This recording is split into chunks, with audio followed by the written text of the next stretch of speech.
Halo, kita bertemu kembali dalam video pembelajaran kita kali ini tentang fertilisasi dan kehamilan. Fertilisasi atau pembuahan adalah proses peleburan antara sel sperma dan ovum yang berlangsung di dalam ovidum atau tabung Fallopi.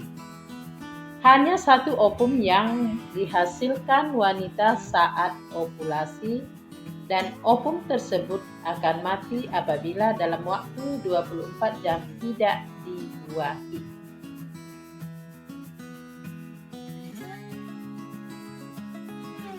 Dalam sekali ejakulasi, seorang pria dapat melepaskan 300 juta sel sperma.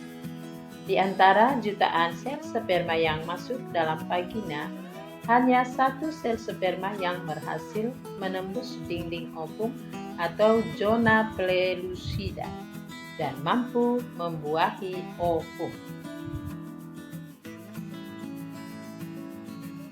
Oosit sekunder atau ovum yang telah dibuahi akan mengeluarkan zat tertentu yang mengakibatkan zona pellucidanya tidak dapat ditembus oleh sperma lainnya, sehingga hanya terjadi satu kali pembuahan. Hasil pembuahan berupa zigot. Kita perhatikan gambar berikut. Sel sperma membuahi sel telur.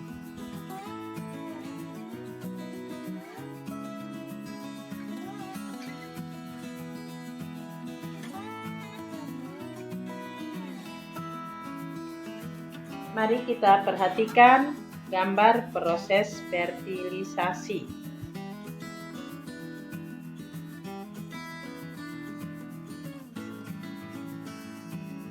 Mari kita perhatikan perkembangan embrio di dalam rahim.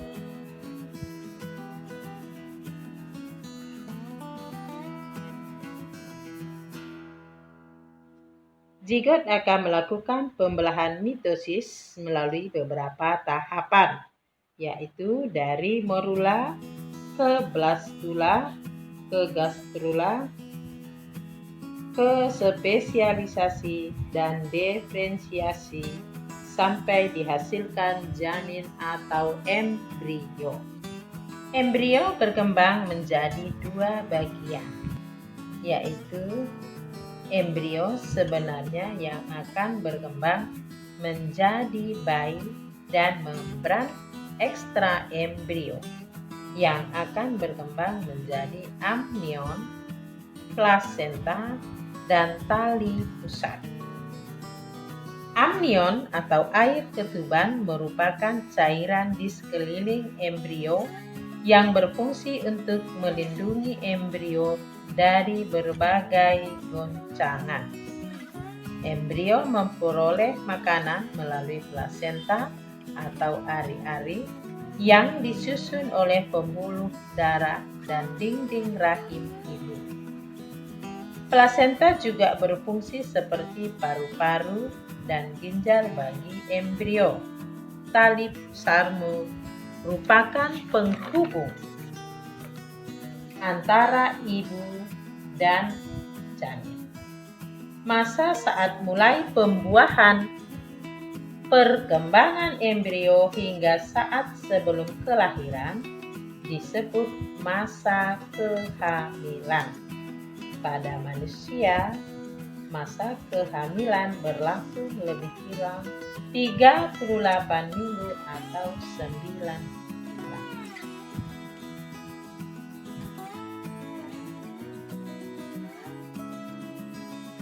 Hormon yang berperan dalam proses kehamilan adalah progesteron dan estrogen yang berfungsi untuk mempertahankan ketebalan endometrium. Prolaktin yang berfungsi untuk merangsang kelenjar susu. HCG atau human chloronic gonadotropin ditemukan pada urin wanita hamil yang berfungsi sebagai penanda kehamilan dan berfungsi menstimulasi estrogen dan progesteron.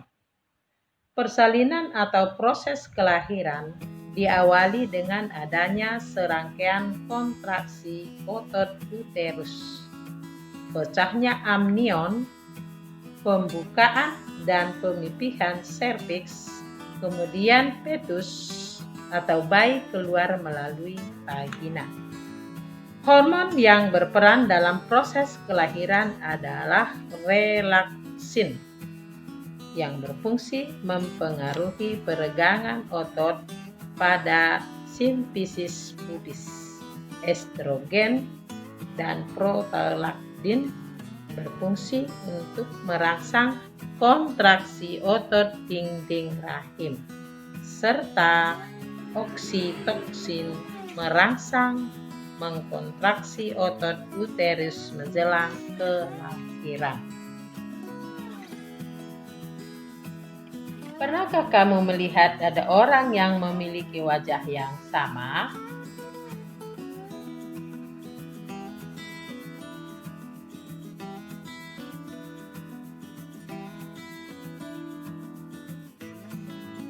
Pada umumnya, seorang perempuan mengeluarkan 1 sel setiap bulannya. Namun, pada beberapa kasus, perempuan dapat mengeluarkan lebih dari 1 sel dalam 1 bulan. Jika setiap sel telur yang dikeluarkan tersebut dibuahi oleh sperma, maka setiap sel telur akan berkembang menjadi embrio. Setelah terjadi pembuahan, tiap-tiap zigot akan mengalami pembelahan, kemudian hidup di 2 kantong ketuban yang berbeda. Janin juga memiliki plasenta dan tali pusat sendiri-sendiri. Kembar yang seperti ini disebut dengan kembar dizigot. Kembar dizigot biasanya tidak memiliki wajah yang mirip, tampak seperti kakak adik yang seumuran. Jenis kelaminnya dapat sama atau berbeda. Kembar monozigot berasal dari 1 sel telur dan 1 sel sperma. Kembar ini terjadi jika setelah terjadi proses fertilisasi, zigot mengalami pembelahan, sehingga terbentuklah 2 atau lebih embrio. Embrio tersebut tumbuh dan berkembang dalam 1 kantong ketuban dan 1 plasenta. Embrio ini memiliki tali pusat sendiri-sendiri. Kembar monozigot atau dikenal dengan kembar identik biasanya berjenis kelamin sama, memiliki wajah yang sulit dibedakan, dan mengandung materi genetik yang sama.